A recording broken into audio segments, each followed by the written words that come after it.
Here we go. Okay, now this is the our Fax Repair special at SCUMDANCE, and I'm here with the director. Please introduce yourself.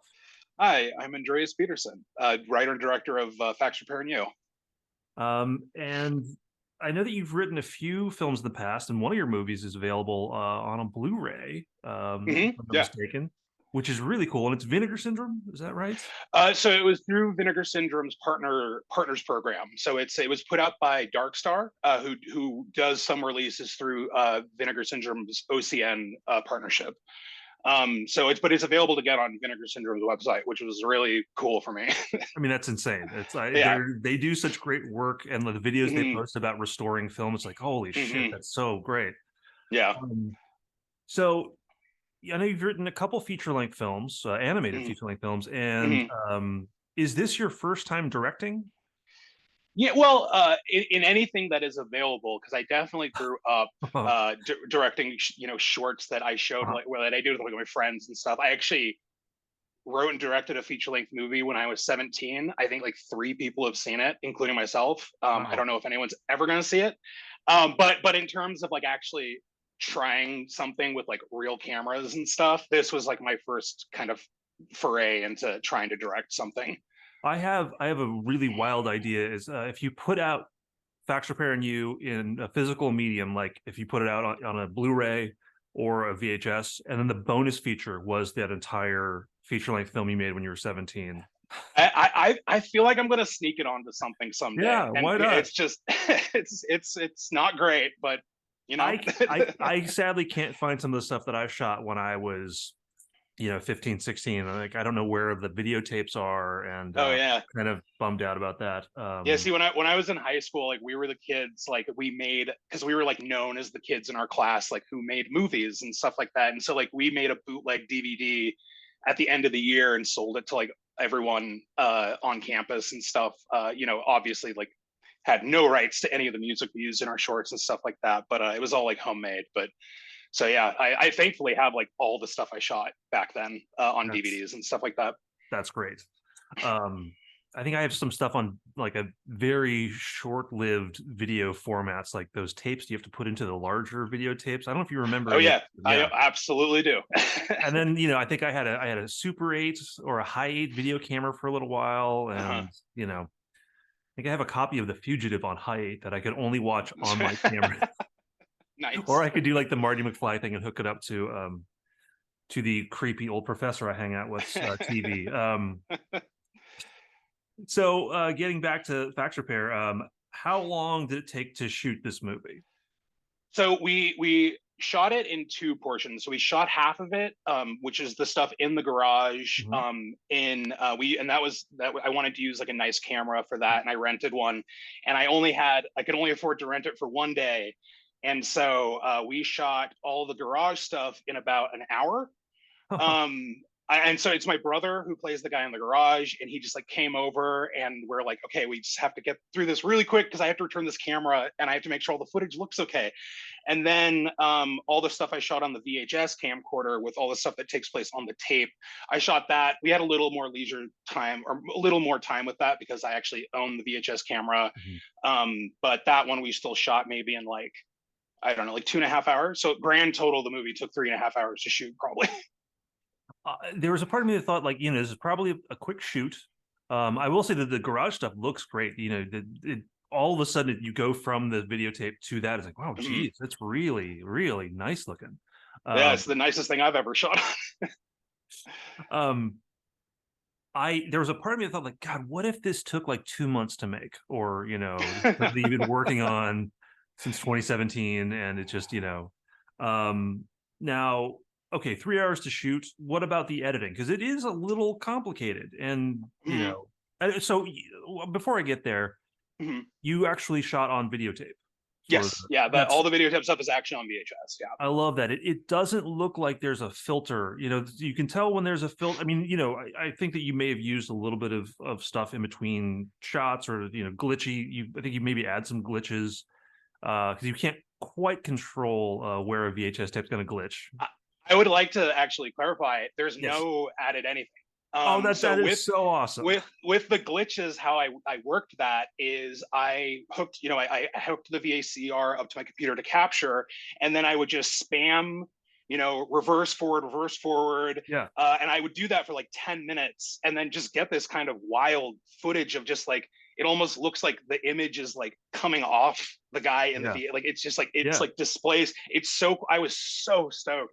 And then also we shot the part near the end of the movie when he's kind of really glitching out. Hmm. How he did that is we took some reflective so like these big reflective stickers and put them on the back of the poster board, and then so we filmed that, and then he stood next to it, and then we just kind of shook it, and so that allowed us to kind of get like this funhouse effect with him kind of stretching up and down. But so I'm really like stoked to hear that you thought that like there might have been something added, because I wanted to do everything in camera for it.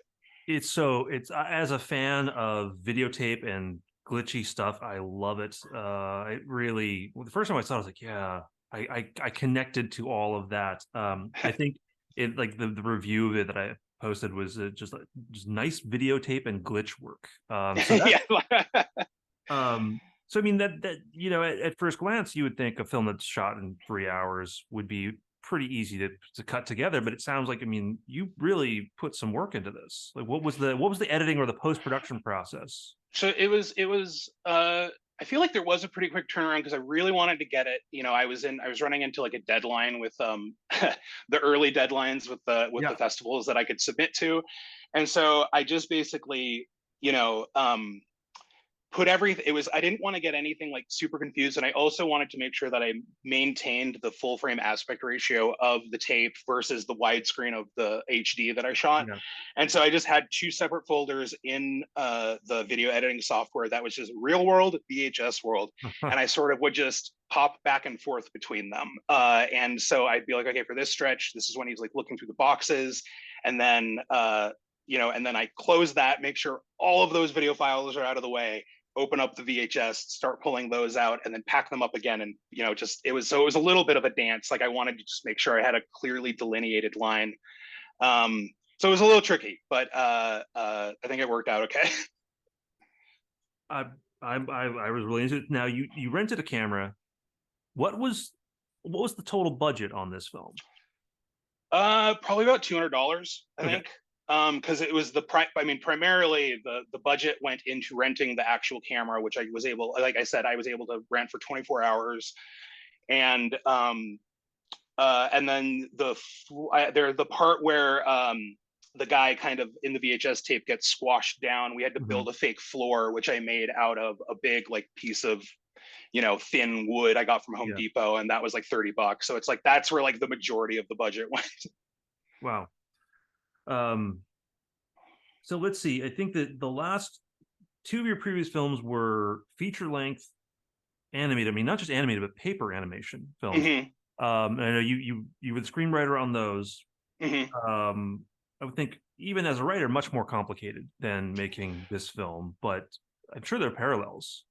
Oh, for sure. I mean, like it's because I've just from the way things worked out, I have been working in independent animation as a writer for almost 10 years now, with two features made.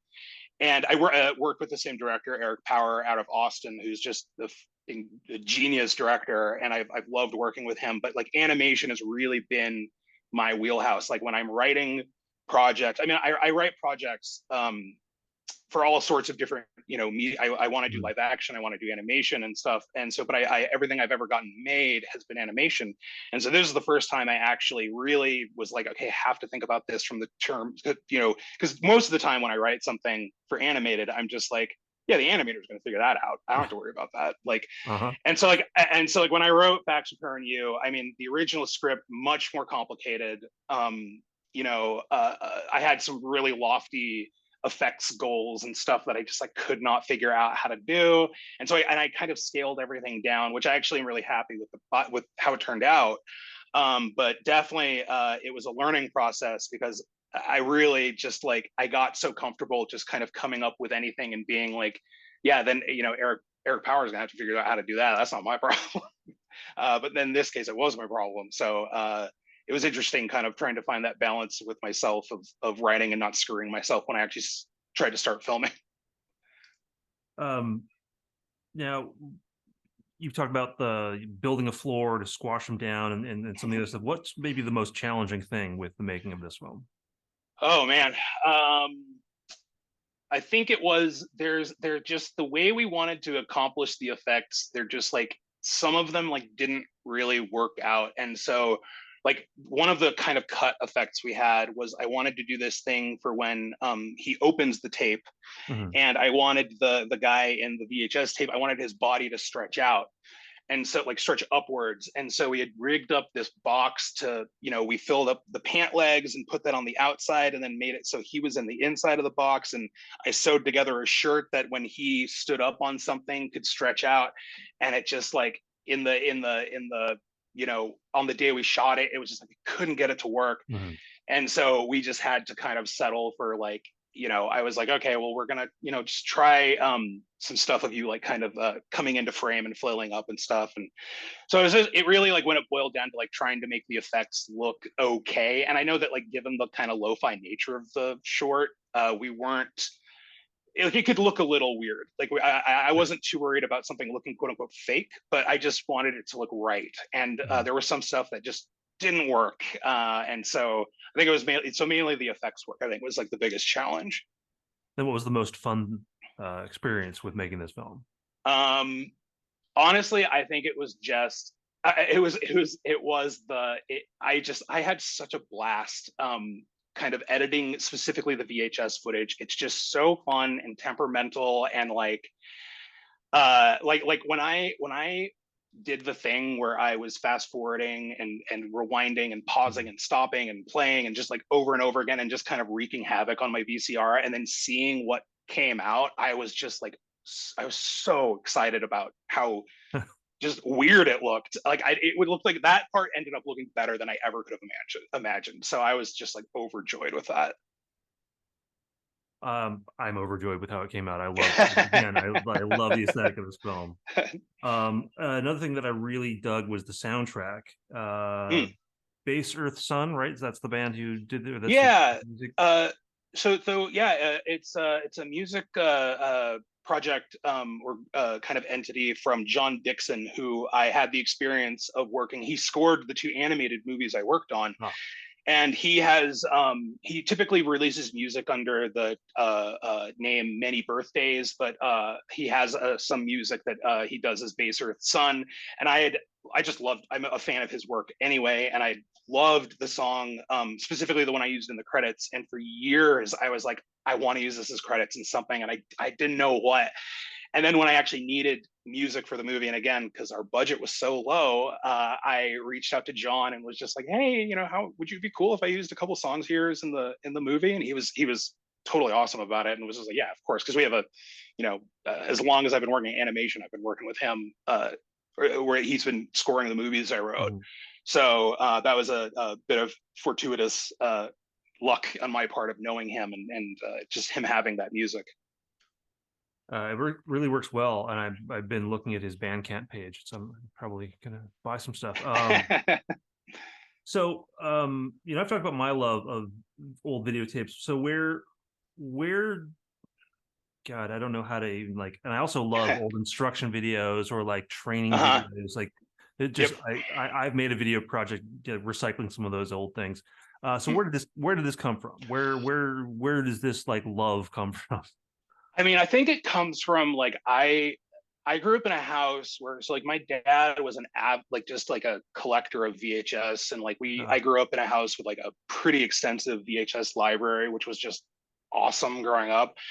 And I just like devoured everything. Like I wanted to, and so like in this weird way, I have this weird nostalgia for just like anything that is captured on a tape. And like it doesn't matter if it's a classic movie or if it's just like a junk instructional video. Like I think that stuff is, there's something really just kind of like magical about that stuff.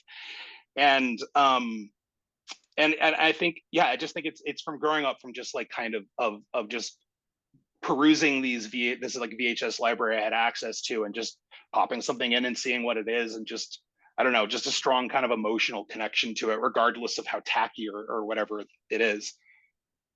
Yeah. We had a collection of videotapes that, a grandparent would have maybe, it was like Sister Act and Die Hard 2, and it's just Yep. like everything on, like the Yep. whole, this is a 9-hour tape. We're getting three Yep. movies in here. Yep. And the quality's great, especially after watching that one for I 20 know. times. Right. Yeah. And I had, you would go to like the mall and like get like the really cheapo videotapes, which were, like Night of the Living Dead with like a really terrible, like somebody's kid drew the cover of the box. Yeah. And, I love that. Now that's another thing with you also produced the video cover for the, Yeah. Wait, I think yeah. I got it right here. Fantastic.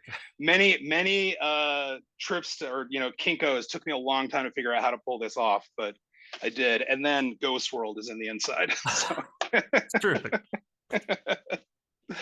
But yeah, that was fun. I did a little fun photo shoot with the actor who plays the repairman, and we just did that in his boiler room, and I lugged the fax machine over there and just had him pose with it. There's some shots like on the back that I'm a little sad you can't see super well in the movie, but they're just kind of fun to have. Well, when you put out the physical release, you can have those as like, Yeah. Actually, so who does play the fax repairman? That is my brother-in-law. And again, budget-wise, had no budget for any actors. And so my brother played the guy in the garage, and then my brother-in-law played the repairman. And actually, one of the reasons I approached him was because he is a high school teacher. And I thought that he's a high school science teacher. And so like I thought that would be a really good, because there was like a certain level of, when I was talking to him about like playing the character and stuff like that, like this guy, like I there was a line I wanted to not cross of it turning into sort of just like a cheesy parody of like a instructional video. And so I told him, I was like, no, like you don't, like this guy, he only lives inside this VHS tape. All he knows is instructing people on how to like work with fax machines. Like that is his life. And there is a certain earnestness that I wanted to it. And I thought that he would be so perfect for that because he's a science teacher and is able to give out instructions like about technical things. And so I thought that was a lot of fun to kind of for him to mine into that for the part. He's incredible. And actually, I looked at it as soon as you said science teacher, I was like, oh shit, wow. I mean, he looks like a science teacher, and it's like not a dig or anything. It's like, oh yeah, cool. But there's also, I think that also comes out in the performance and in his the way he holds himself, the way he's got that patience. Yeah.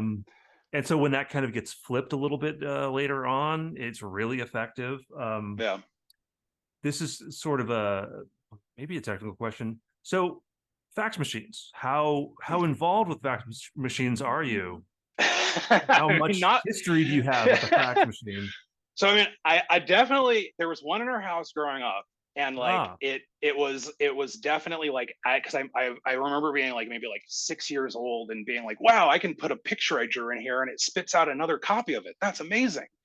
And then that's the extent to like my experience of using it, but it was always this kind of just like thing just sitting in our living room, like and then because like the movie is sort of, or the short is about sort of this affinity for like obsolete tech with like VHS tapes and stuff like that, like a fax machine just seemed perfect for that vessel.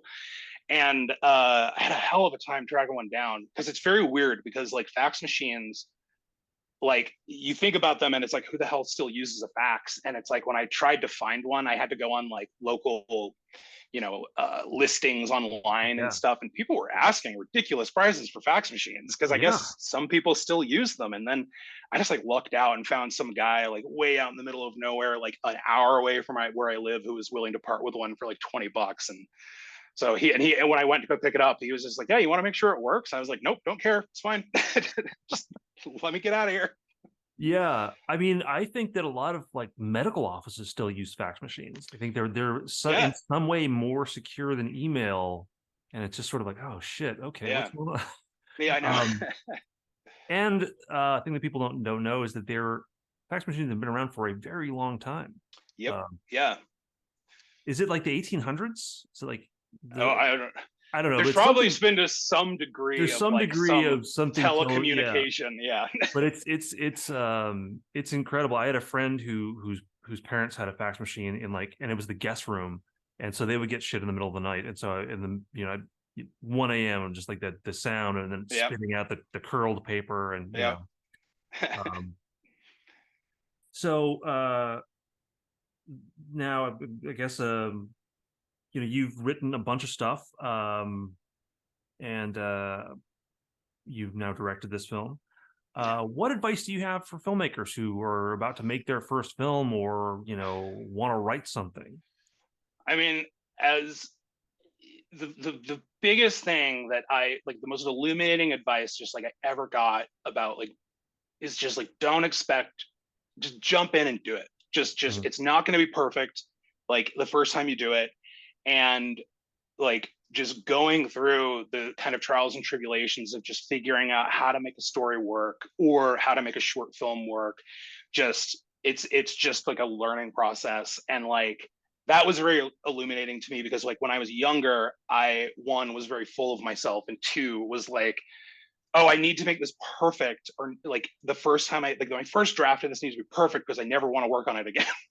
Whereas now I have the modicum of like the first draft is shit, so and then let's just get to that lump of clay and then we'll mold it. Like that's what it is. So it's just, and I had a lot of like, I'm like, one of the reasons I'm a writer is because I'm a very introverted person, and I don't like giving people directions and stuff like, and so when I wanted to do this short movie, I just like there was something in me where it's like I gotta do it. Like I have Mhm. this thing here that I want to do. I can't wait around for someone else to like come along and hand them the script, and so I just did it. And granted, I was working with like family, and so it was very Right. comfortable, but like it was, I had to get out of my comfort zone a little bit. And so it's just, just jump in, do it. If you want to do it, just do it. Like it doesn't,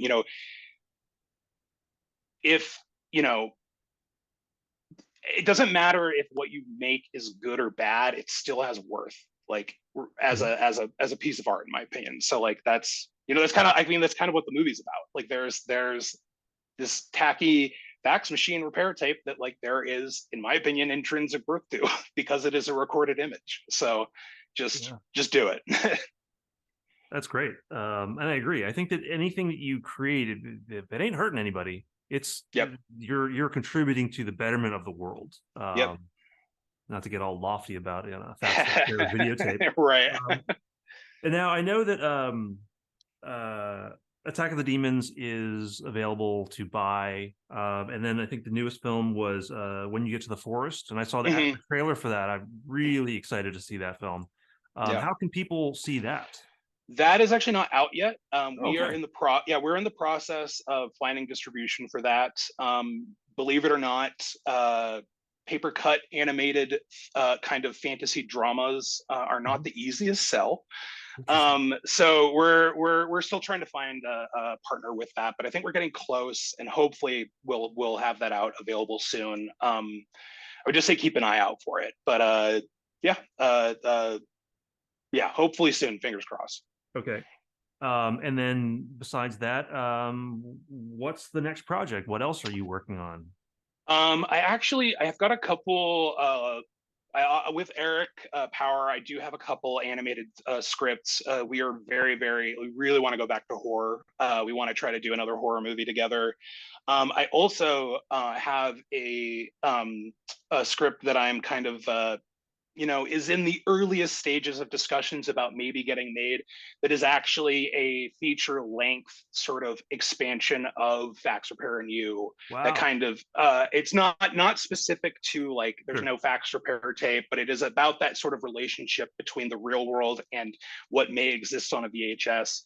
And that actually I wrote first, and then Fax Repair was kind of born out of that, where I was like, I have this idea and I just want to get something down. Mhm. And so I like to imagine that Fax Repair exists in the same universe as this other one, and that script is called NRG. The letters NRG, and yeah, that's one that I'm trying very hard to get made. That is my if I were ever to have a magnum opus, that's the one I want. I really want to get made. Wow. I'm excited. I hope it happens. Yeah, And when we share this, we'll make sure that we include like all the social media stuff. I think that you're on sure. Instagram and people can follow you there. Hmm. But and we've come to sadly the final question, the most important question. What's your favorite pizza topping or toppings? Ooh, I mean, I love barbecue chicken. Wow. That's my go-to. Okay. Uh, I mean, I don't eat red meat, and so I before that it would have been sausage, Mhm. but back when I still ate red meat. But I would say barbecue chicken has been a nice substitute for the rest of my life, I think. All right. I think you're the of the directors I've interviewed this year. You're the first one to say barbecue chicken, and it's exciting. I mean, the first time I had it on pizza, I was like, "What is this?" It was a shock. Yeah, I'm a vegetarian most of the time, but Uh-huh. I do cheat with pepperoni sometimes, or Right. pizza toppings is where I'll like. All right, Yeah. I'm not so much a vegetarian. Usually around Christmas. Right. My Christmas pepperoni, the traditional Christmas Right. pepperoni Yeah. Yeah. Of we're all course. familiar with. Um, well, that's all I've got. Is there anything else you want people to know? That's a uh, that's a terrible no. question. No, I Did mean, I don't know. I don't think so. I think we I do just it? appreciate. We Yeah, covered. because yeah, I think we did it. I think we covered it all. Well, I want to say thanks for taking the time to talk, and really thank you for sharing the movie and making this movie. I loved it, and I hope everyone come out to the screening and see it. It's a blast. So Awesome. Yeah, yeah. Thank you so much for giving it the platform. I'm super stoked for people to see it. absolutely, absolutely. You're this is the kind of movie that it's like this is what our festival is for. I'm so stoked. Well, thanks again, and then we'll do a cut here, but